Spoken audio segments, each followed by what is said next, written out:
бір тәулікте сағаттың минуттық және сағаттық тілдері өзара қанша рет жазыңқы бұрыш жасайды? Сағаттың сағаттық тілі менен минуттық тілі неше рет жазыңқы бұрыш жасайды дейді. Жазыңқы бұрыш 180 градусқа тең екенін ұмытпаймыз. Ал енді бізде жалпы 24 сағат бар. 24 сағаттың 23-і белгілі бізге. Ондай болатын болса көрейік, міне.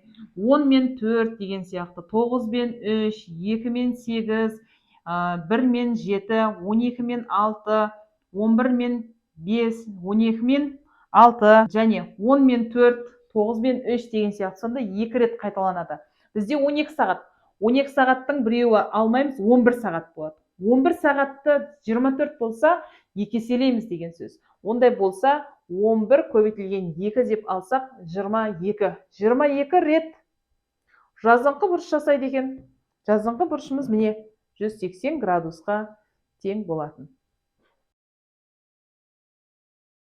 Уақыттың 12 сағат 20 минут болған кезіндегі стрелкалардың арасындағы бұрышты табыңдар.